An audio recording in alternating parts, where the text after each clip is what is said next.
할렐루야. 네, 오늘도 청년부 예배를 드리게 해주신 하나님의 넘치는 은혜와 사랑에 감사드리며 한 주를 살아감에 있어서 영육간의 강건함을 통해 온전히 주님 믿고 의지하며 살아가는 기아못해 한 주의 삶이 되시길 소망합니다. 우리 옆에 분들과 소나타 하시면서 인사하도록 하겠습니다. 샬롬, 주의 이름으로 사랑합니다. 네. 오늘은요, 하나님을 아는 지혜라는 제목을 가지고 말씀을 전하고자 합니다. 요한복음 8장 14절 말씀에 이렇게 기록되어 있습니다. 예수께서 대답하여 이르시되 내가 나를 위하여 증언하여도 내 증언이 참되니 나는 내가 어디서 오며 어디로 가는 것을 알거니와 너희는 내가 어디서 오며 어디로 가는 것을 알지 못하느니라 라고 말씀합니다. 이 말씀과 같이 예수님은 어디서 오셨고 어디로 가시는지 아셨다라고 말씀합니다. 그렇다면 나는 어디서 왔고 왜 살고 있고 어떻게 살아야 하고 어디로 갈 것인가를 우리는 바르게 알아야 합니다. 왜 우리가 인생을 살아가나요? 왜 우리가 이 힘든 이 시대 가운데 청년으로서, 기독교인으로서, 그리스도인으로서 왜 이 세상 가운데 살아가고 있나요? 한 가지 기억해야 할 것은 나는 하나님께서 보내셔서 세상에 태어났고 하나님의 의도하심을 이루어드리기 위해 살고 있으며 하나님을 기쁘시게 하는 그러한 삶을 살고 내가 죽거나 예수님께서 재림하실 때에 하나님의 나라 천국에 들어가서 영원히 산다라는 것을 알고 그 믿음 가운데 우리는 살아가야 합니다. 하나님을 바로 알감을 통해서 하나님 말씀 앞에 나는 어떤 사람인가로 바르게 알아야 하며 사람들 앞에서 나는 어떠한 사람인가를 바르게 알아야 하고 나 자신에게는 어떠한 사람인가를 돌아보는 그러한 삶이 되어야 합니다. 다른 사람이 나를 어떻게 생각하는지 알 수 있는 방법 중에 하나가 있습니다. 뭐가 있을까요? 다른 사람이 나를 어떻게 생각하는지 눈앞에 딱 보이게 알 수 있는 방법이 있습니다. 바로 롤링페이퍼입니다. 다들 해보셨죠? 그렇죠? 롤링페이퍼를 보면요, 내가 이런 면도 있었구나, 이렇게 나를 생각하는구나, 그렇지 않았던 것 같은데 라면서 이 롤링페이퍼를 의식해서 내가 그렇게 행동하려고 노력하고 약간 변하려고 하는 그런 모습 또한 보이기도 합니다. 또한 내가 나를 알 수 있는 방법은 무엇일까요? 셀카도 있을 수 있지만 바로 거울입니다. 거울을 통해서 내 얼굴에 얼룩이 묻어 있으면 닦을 수도 있고 내게 수염이 나 있으면 수염을 밀기도 합니다. 우리 또한 예수 그리스도를 닮아가고 본받는 삶을 살아야 하는데 어떻게 살아야 할까요? 바로 말씀 가운데 살아가야 한다라는 것입니다. 말씀을 읽어야 한다라는 것입니다. 제가 요새 계속 밀고 있어요. 하루에 성경 한 절이라도 보시나요? 보셨다. 네. 성경을 주일날에만 보시지 마시고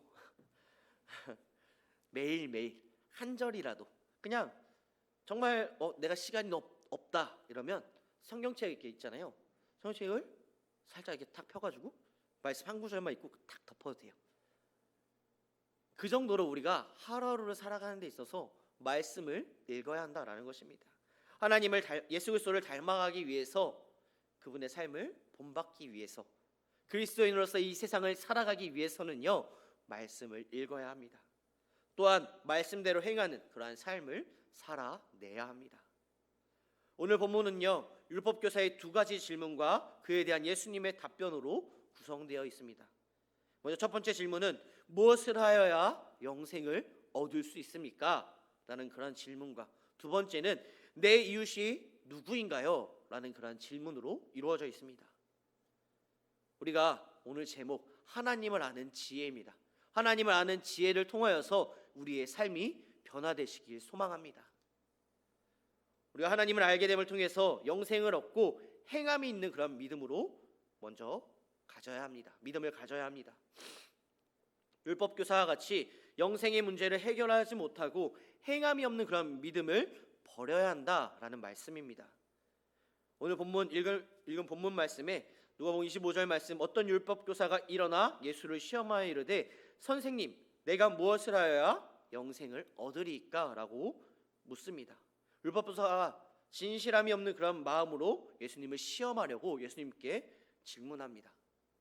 그러자 예수님께서는 율법에 무엇이라 기록되었느냐라고 말씀하시면서 율법교사가 27절 말씀에 내 마음을 다하여 목숨을 다하여 힘을 다하며 뜻을 다하여 주 너의 하나님을 사랑하라, 또한 내 이웃을 내 자신과 같이 사랑하라 라고 했다 라고 대답합니다. 그러자 예수님께서는 내 대답이 옳도다, 이를 행하라, 그러면 살리라 라고 예수님께서는 말씀하십니다. 이 질문과 대답 속에서 율법교사의 문제를 우리는 찾아볼 수 있게 됩니다. 첫 번째로 25절 말씀, 어떤 율법교사가 일어나 예수를 시험하여 이르되 라고 말씀합니다. 율법교사는요, 예수님을 찾아와서 간절한 마음과 진실한 마음이 없이 예수님을 시험하려고, 예수님께서 어떻게 대답하실까 그 질문에 답을 시험하기 위해서 예수님께 나아왔습니다. 지난주와 지지난주 계속해서 예수님께서 시험당하는 그러한 어려운 그 두 가지의 질문 중에 한 가지를 선택하는 그러한 시험에 대해서 이야기했습니다. 현장에서 가늠하다 잡힌 여자를 어떻게 할 것인가, 가이사에게 세금을 바치는 것이 옳은가, 그러한 등등의 시험을 이 율법교사 또한 하나님 앞에, 예수님 앞에 나와 시험했다라는 것입니다. 또한 이 율법교사는요, 인생에 있어서 가장 중요한 영생의 문제가 해결하지 못했습니다. 우리에게 가장 중요한 문제는 무엇일까요? 부자로 사느냐, 가난하게 사느냐가 아니고, 세상적으로 성공했느냐 아니면 실패했느냐가 아니고, 세상의 좋은 것을 누리느냐 못 누리느냐가 아니고, 내가 죽은 후나 예수님께서 재림하실 때에 천국에서 영원히 살 수 있는 그 영생을 소유했느냐가 가장 중요한 문제라는 사실입니다. 우리가 교회를 어떠한 계기와 어떠한 목적으로 나오게 되었나요? 그냥 어렸을 때부터 나왔으니까, 부모님 때문에, 내가 이루고자 하는 것들 때문에 그런 목적으로 나왔을지라도 교회에 나온 가장 중요한 목적은요, 예수님을 믿고 영생을 얻는 것이 가장 중요한 목적입니다.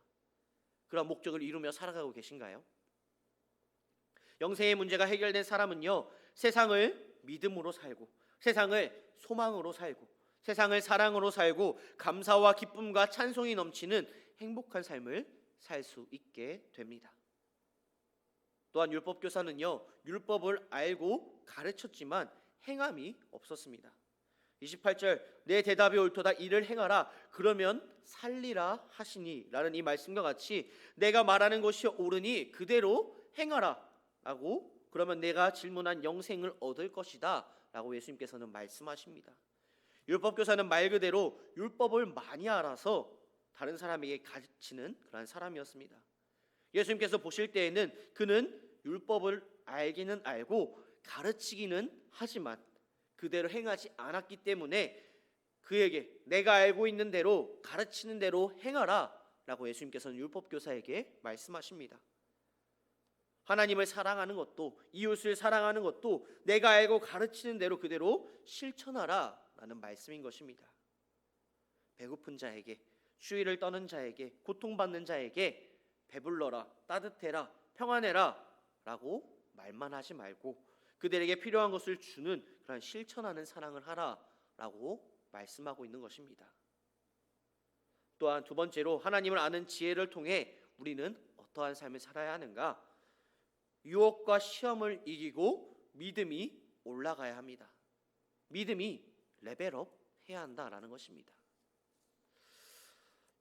누가복음 10장 30절 말씀, 어떤 사람이 예루살렘에서 여리고로 내려가다가 강도를 만났다라고 말씀했습니다. 이 말씀이 본문 말씀에서 중심이 되는 것은 아니고 약간 중간에 들어가는, 예수님께서 예시를 드는 그 과정 중에 하나입니다. 그냥 지나칠 수도 있지만 또한 그냥 지나칠 수도 없습니다. 예루살렘은요 하나님의 은혜와 사랑과 축복이 있는 곳이고 여리고는 세상을 의미한다라고 볼 수 있기 때문입니다.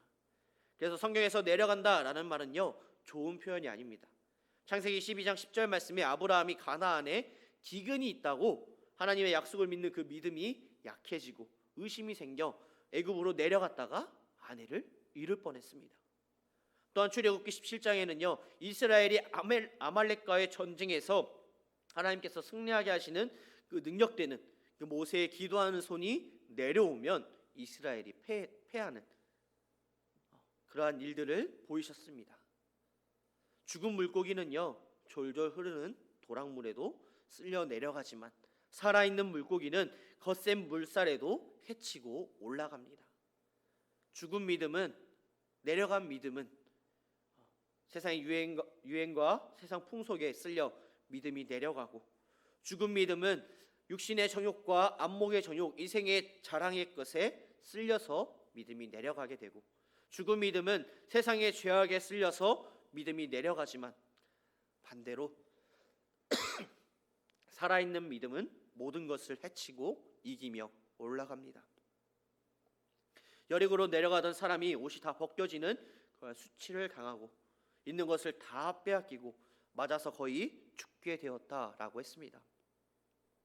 하나님을 떠나 죄와 세상으로 내려가고 하나님의 말씀에 순종하지 않고 내려가며 사명에 충성하지 않고 내려가면 강도 만난 자와 같은 처지가 될 수밖에 없는 그러한 삶을 살 수밖에 없습니다. 그렇기에 우리는 하나님의 말씀과 하나님의 약속을 믿고 하나님의 주권과 하나님의 능력을 믿고 하나님께서 나와 함께 하시는 은혜와 사랑과 복을 믿는 우리는요 마귀를 통해서, 환경을 통해서, 물질을 통해서, 사람을 통해서, 내 자신을 통해서 내 믿음이 내려가게 하는 그런 유혹과 시험이 있어도 믿음이 내려가서는 안 되고 이기고 올라와야 합니다. 그러기 위해서는요 하나님을 알고 하나님을 아는 그 지혜를 통해서 우리의 삶이 변화되어야 한다라는 것입니다. 우리는 죄인입니다. 죄인이기 때문에 하나님과 멀어지는 그런 습관을 가지고 있어요. 습성을 가지고 있어요. 말씀 봐야지, 기도해야지, 찬양해야지, 그러한 삶을 매일매일 거룩하게 살아가야지 라고 다짐하며 노력하지만 우리의 삶은 넘어지고 쓰러질 때가 너무나도 많이 있습니다. 하지만 그런 유혹과 시험을 이겨내며 하나님의 말씀 가운데, 하나님을 아는 지혜 가운데 온전히 거룩한 삶을 살아가는 우리 다니엘 청년부가 되길 소망합니다. 세 번째로 하나님을 아는 지혜를 행동하는 믿음과 실천하는 그러한 사랑을 해야 합니다. 31절 말씀에 마침 한 제사장이 그 길로 내려가다가 그를 보고 피하여 지나가고 라고 말씀합니다.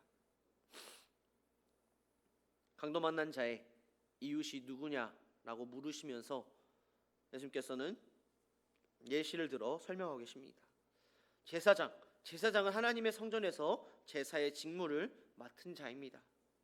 매우 거룩한 직분을 가지고 있는 자였지만 그 강도 만난 자를 어떻게 했나요?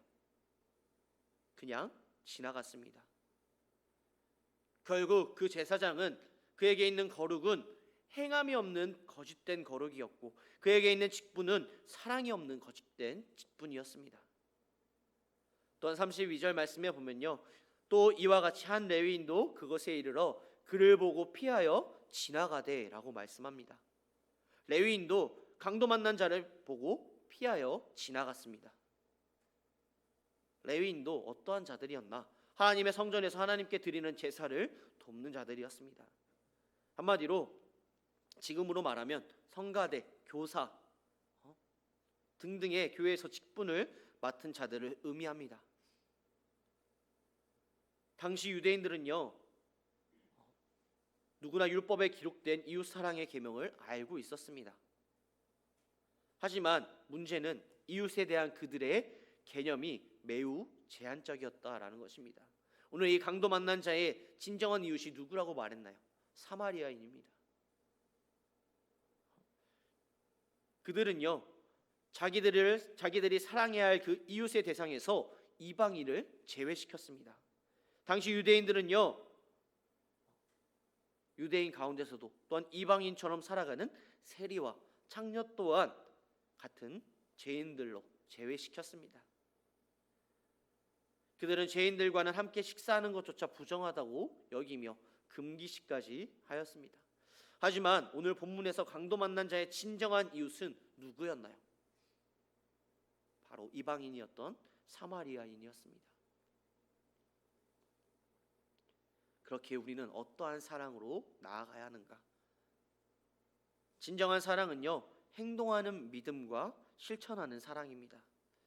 야고보서 2장 14절에서 17절 말씀 길지만 한번 같이 함께 읽어보도록 하겠습니다. 시작. 내 형제들아, 만일 사람이 믿음이 있노라 하고 행함이 없으면 무슨 유익이 있으리요? 그 믿음이 능히 자기를 구원하겠느냐? 만일 형제나 자매가 헐벗고 일용할 양식이 없는데 너희 중에 누구든지 그에게 이르되 평안히 가라, 덥게 하라, 배부르게 하라 하며 그 몸에 쓸 것을 주지 아니하면 무슨 유익이 있으리요? 아멘. 진정한 사랑은요, 이 말씀과 같이 율법 교사는 영생이 없고 율법을 많이 알고 가르쳤지만 그의 삶에는 행함이 없었습니다. 또한 제사장과 레위인은 영광스럽고 복된 그런 직분을 가졌지만 행동하는 믿음, 실천하는 사랑이 없었습니다. 하지만 사마리아 사람은요, 강도 만난 자를 보고 불쌍히 여기고 가까이 가서 기름과 포도주를 상처에 붓고 싸매주고 자기 짐승에 태워 주막에 가서 돌봐주고 떠나면서 주막 주인에게 돌봐줄 것을 부탁하는 행동하는 믿음으로 실천하는 사랑을 했습니다. 또한 진정한 사랑이란 무엇일까요? 바로 희생하는 사랑입니다.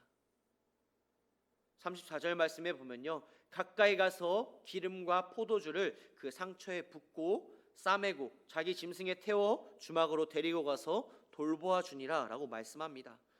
여행하는 사람에게 기름과 포도주는 생명과도 같은 것이었습니다. 그는 그것으로 강도 만난 자의 상처에 부어 치료해주고 자기 짐승에 태워 주막으로 가서 돌보아 주었습니다. 진정한 사랑은요, 말로만 사랑하는 것이 아니라 희생과 수고를 해야 합니다. 내 마음을 주고 내 시간을 주고 내게 있는 물질을 나누어 주고 내 몸으로 섬기며 사랑해야 합니다. 우리 하나님을 사랑하고 교회를 사랑하고 이웃을 사랑하는 그러한 희생의 사랑을, 진정한 사랑을 하는 우리의 삶이 되어야 합니다. 또한 진정한 사랑은 마지막으로 변함없는 계속적인 사랑입니다.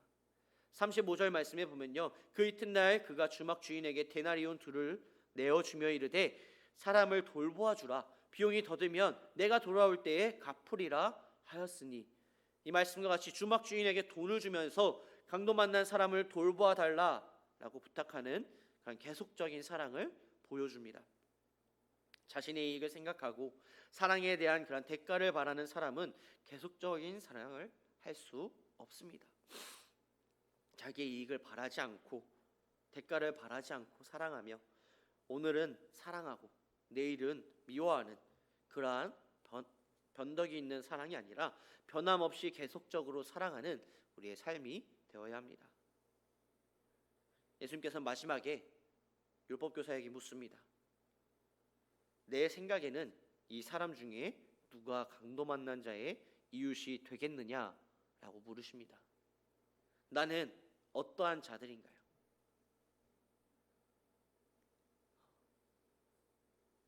그냥 다른 사람 보기에 그리스도인처럼 오늘 본문에서 말하고 있는 제사장과 레위인처럼 그냥 남들이 보여지기에만 그런 그리스도인으로 살아가고 계신가요? 아니면 진정한 그 강도 만난 자의 이웃처럼 사랑을 실천하며 살아가고 계신가요?